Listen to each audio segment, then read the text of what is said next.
conquer, and Wen. And that's the character for literature or the arts. Ke Wen, conqueror of the classics. Any of you guys called Kevin? 陆克文，曾经的澳大利亚总理及外交部长，第一个能说流利中文的前西方国家领导人。2013年，他退出澳洲政坛，随后出任美国亚洲协会政策研究所主席。2017年下半年，特朗普政府接连对中国进行贸易调查。It's so nice you have a museum in your building. Do you have like a typical day at Acer Society? No, I don't actually. Like this morning I was on Bloomberg television talking about Korean Peninsula, but also about Akuhan Janjang Danda. And then I've got to get home and feed the cat. Cats, we got 2 of them. And so, yeah. And we call them, the cats' names are Mei Mei and Qing Qing.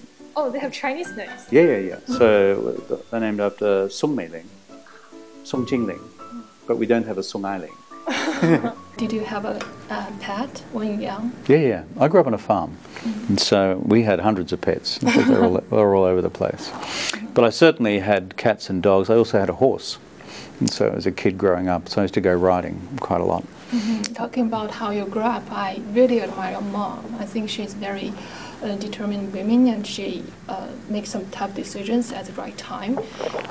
What did home mean to you when you were very young?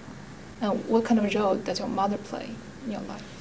I think in the deepest part of the mind of a child, a home equals security, and it equals safety, and it equals love. Because outside the home, you don't know whether you're going to be safe, you don't know whether you're going to be secure, you don't know whether you're going to be loved. Whereas within the home, those things are unconditional. So that for me is the recollection I have, particularly of my mother. My father died when I was about 11.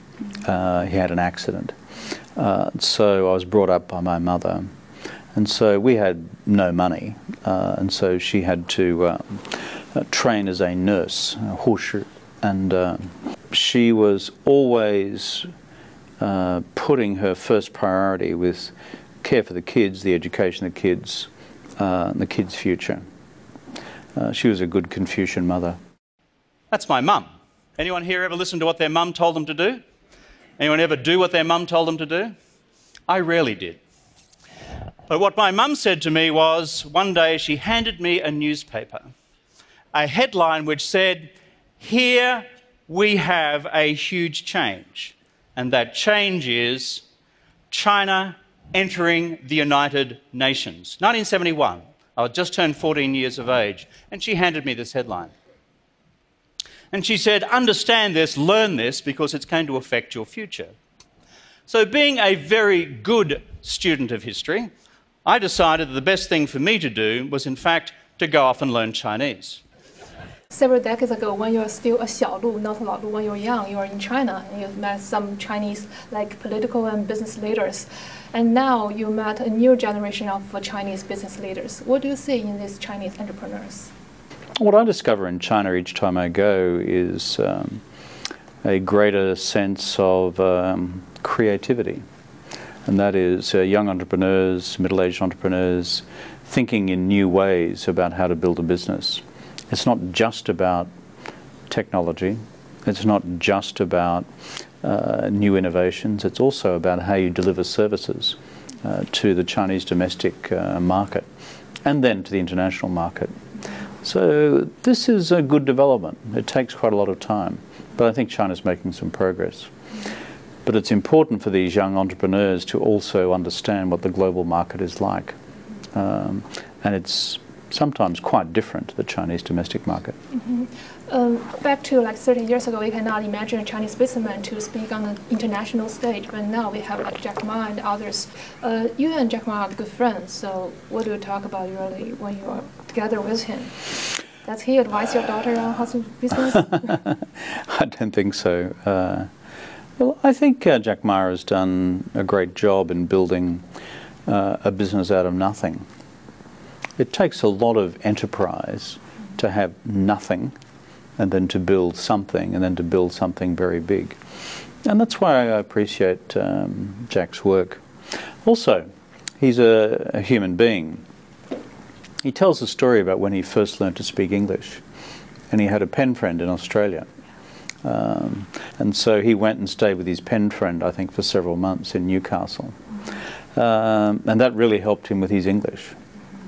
But the interesting thing is that since that time, every year, Jack invites that man's family to Hangzhou for a week's holiday. And he's done that ever since he's had the money to do it. Yeah. So I think that displays a very good set of Confucian values. And now he has a scholarship dedicated to the family. Yeah. Named by the family. I know your daughter is doing business in China. When he went there, do you give her advice on how to do business? What did you tell her? No, absolutely not, because I'm not a businessman. And my wife is. She's very smart, much smarter than I am. And she has developed a business since she was in her 20s. So my wife and my daughter, they talk business all the time. And my wife has spent a long time living in China. So the secret of the brains in our family is the women, okay? Not the guys like me. In terms of how to deal with Chinese people, what do you tell? Because I saw your daughter is doing very good in China, actually. So maybe she learned something from you. No, she does it all herself. I've never approved a single script of hers. In dealing with Chinese people, I mean, our simple approach as a family has always been just be very friendly, very polite, and just be honest, which is, we're good at this product is fine, this approach is okay, this policy is a good policy, in the case of governments. Because trust is a very rare thing, and you cannot abuse trust. So the only thing I've ever said to my daughter is, you must look after your customers, because they put some trust in you, and therefore you've got to return that trust.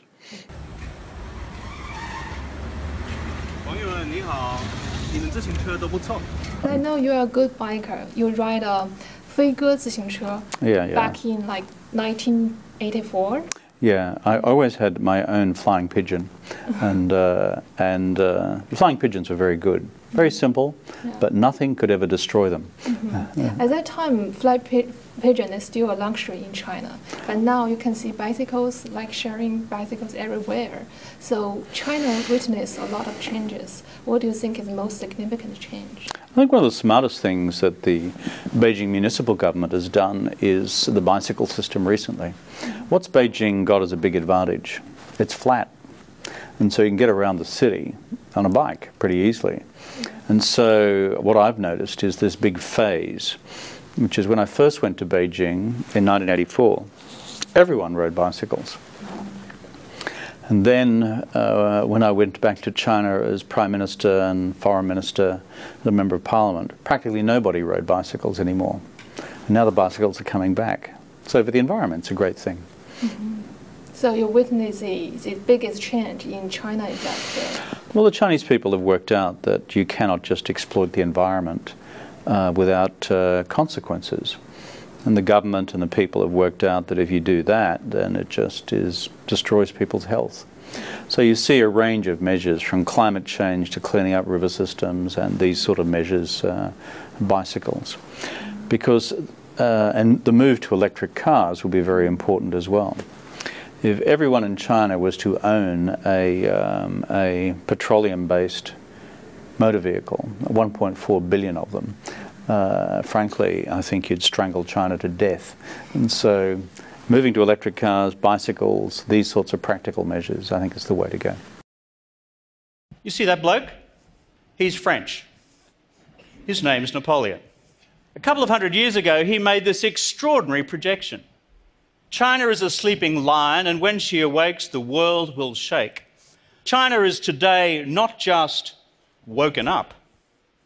China has stood up, and China is on the march, and the question for us all is, where will China go, and how do we engage this giant of the 21st century? If you start looking at the numbers, they start to confront you in a big way.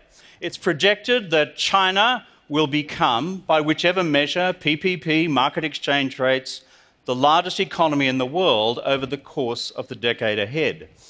They're already the largest trading nation, already the largest exporting nation, already the largest manufacturing nation, and they're also the biggest emitters of carbon in the world. You once said that there's always something new to learn about China. What's your latest new thoughts on China? I think my latest new thoughts on China is to see more and more evidence of China's self-confidence in the world. You read books about it and you read articles about it, but if you know as many Chinese people as I do, 比较多，不就是在网络是直接的，接触，他们对那个全世界的自信 ，self-confidence，越来越大。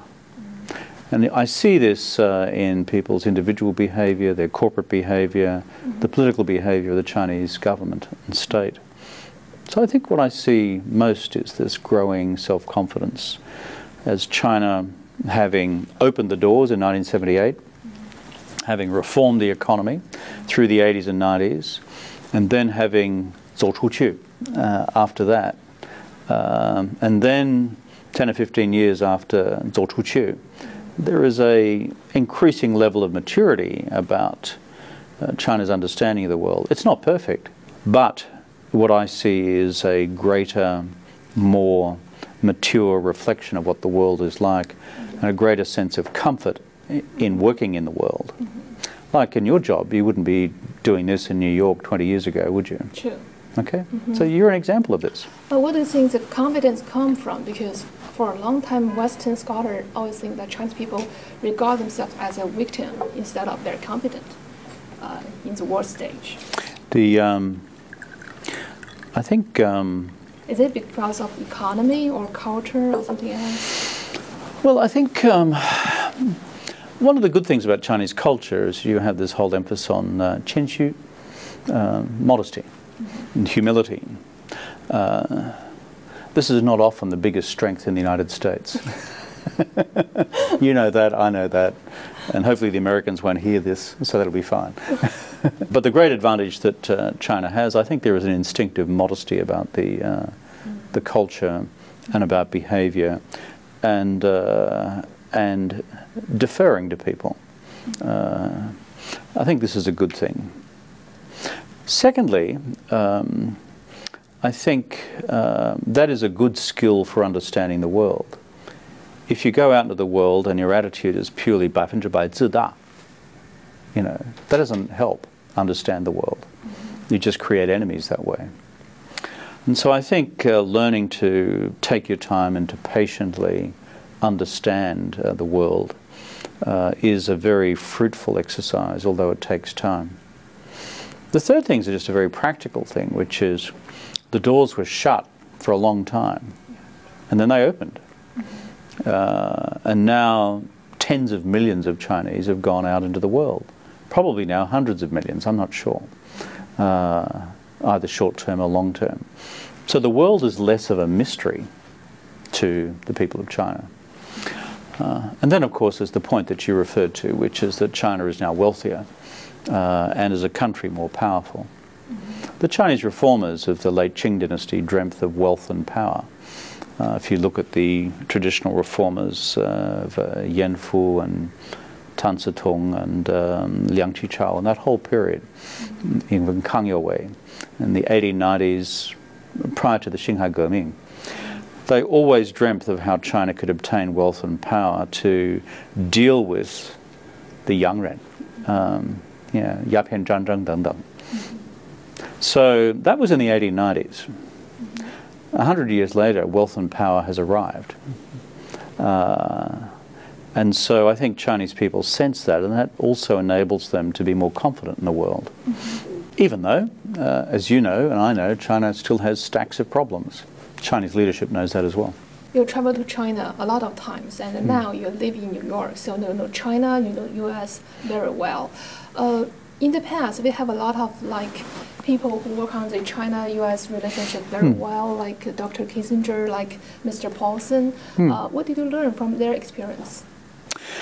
I think with Henry Kissinger, who I know very well, what Henry has concluded a long time ago is, first, a country as old as China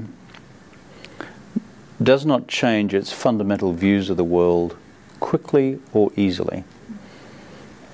I mean, you've had a philosophical system and a system of language which is now, 4,000 years old, 3,000 to 4,000 years old. And so, as a result, you have a deeply entrenched view of the world and a view of yourself. There are no other countries like that. There are no other countries which are big modern countries which are simultaneously ancient countries.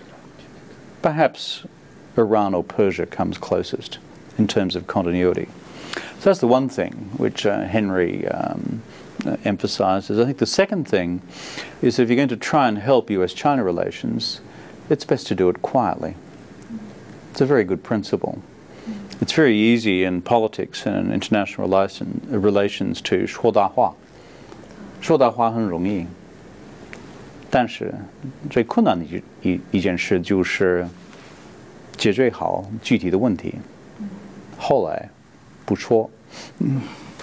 That, I think, is a very clever approach from Henry. As for Hank, who I know as well, and so he has had a different perspective to Henry's, who has always been a foreign policy, national security guy. But what Hank has seen is the evolution of the Chinese entrepreneurial mind. And so he is constantly encouraged by what China has achieved in its economy. And so I listen to both of them a lot, and I'm privileged to count both of them as friends. Just now you mentioned Paulson's difference from Dr. Kissinger.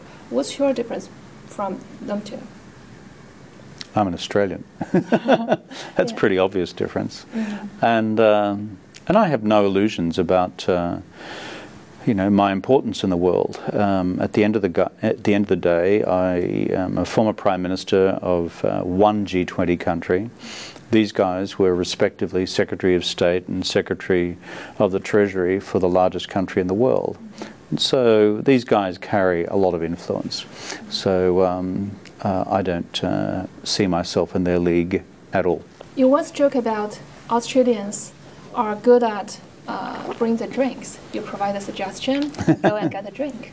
Just as you mentioned, China has a long history, and the US is the most powerful country in the world. So how do you make sure that your suggestions are more likely to be taken and more operational? Well, at the end of the day, you can't guarantee that, because governments are governments. I have run my own government in the past, and governments ultimately make up their own minds. I think the key to successfully advising a government is to explain carefully your understanding of the interests of China and the interests of the United States. The interests of China as seen through Chinese eyes, but interestingly, the interests of China as seen through American eyes. And sometimes they're not the same thing. And by the same logic, it's important to explain to the Chinese American interests as the Americans see them.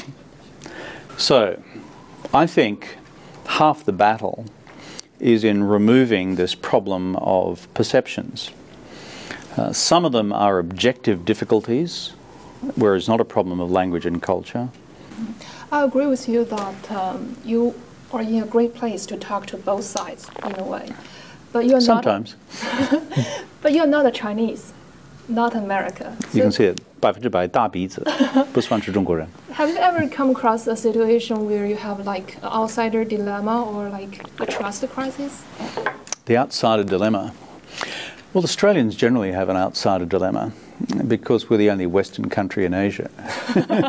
And so we're kind of used to this outsider dilemma. Oh, there's New Zealand too. But as a result, we're used to being the odd man out or the odd man in, if you know what I mean. I think the key, there's one advantage in being an Australian in Asia relative to other Westerners. And that is, in our region, the Asia-Pacific region, we recognize the fact that there are much bigger, more powerful, and certainly more ancient cultures and civilizations than ours. Therefore, that places a burden of responsibility on us to understand these other cultures, to understand China from the inside, to understand Japan from the inside, as opposed to just thinking that these are expressions of Western thinking. The West is a relatively new idea, last 500 years. Most of these cultures and civilizations have been around for 1,000, 1,500, 2,000, 2,500, 3,000 plus.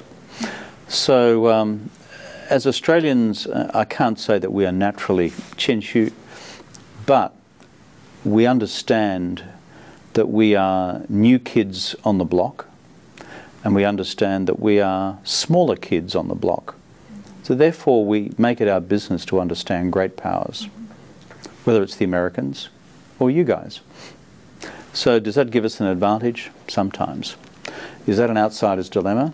I think it's an outsider's advantage, actually. Let's talk about individual case. For example, recently Donald Trump calls for China IP review, and we got the Chinese response. On this case, what do you think? What did you do? What are you going to do to help the two? Well, the Trump presidency is unique.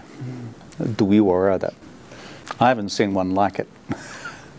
I don't think the American people have either, and probably not the Chinese people. Secondly, it's a deeply protectionist government. And they said that before they were elected.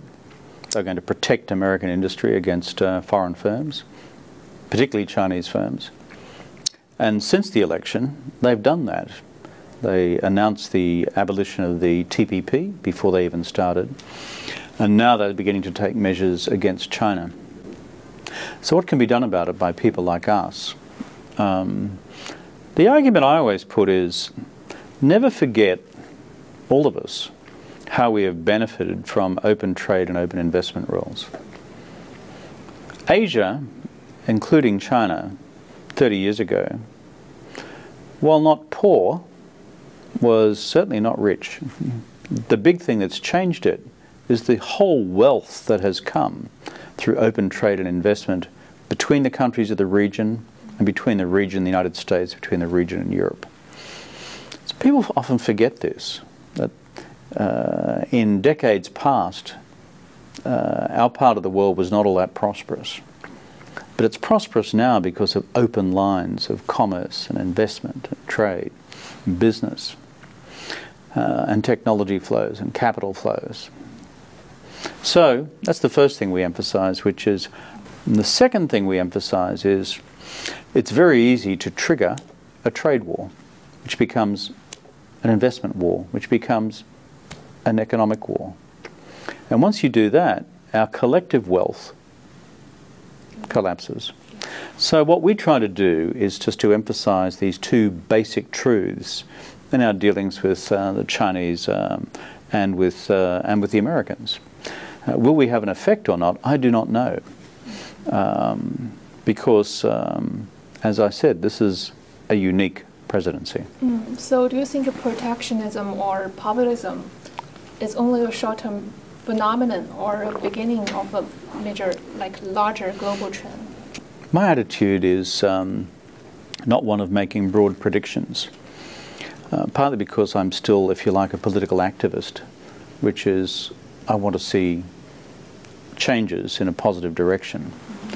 And so I believe it lies within the grasp of the Chinese government, the European governments, and the government of the United States to make the right decisions for the future, to keep economies open, to keep societies open, to keep markets open.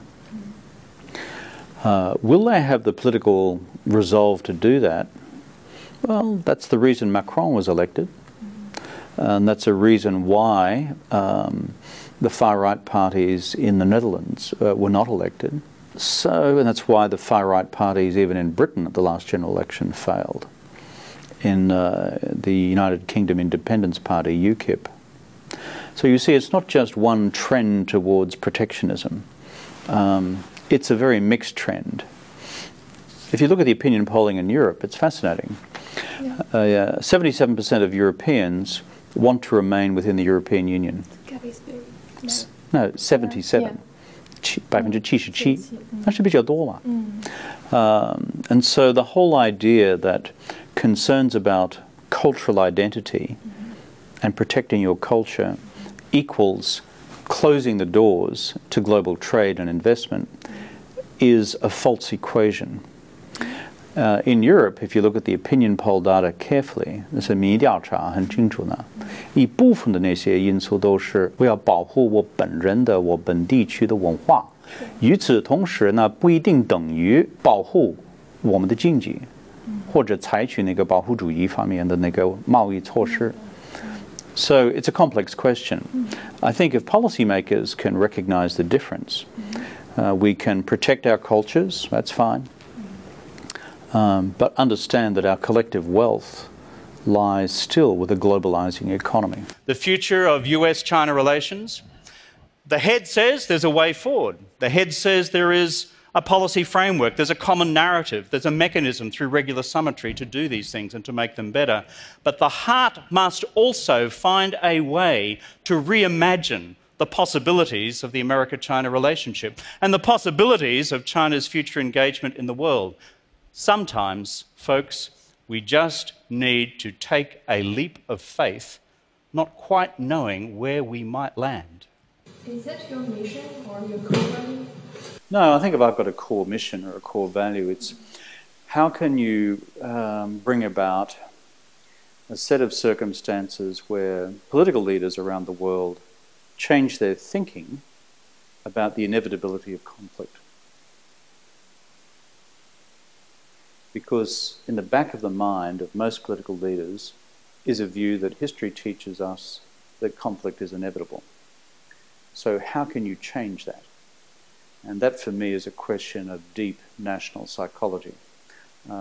So my mission is how do you explain at a practical level how you can avoid conflict, but also through the evolution of what I describe as common values, which transcend all civilizational traditions, all religious traditions, which reminds us that we're just all human beings. By the way, if you cut that, I believe the same as you. 是因为人类梦。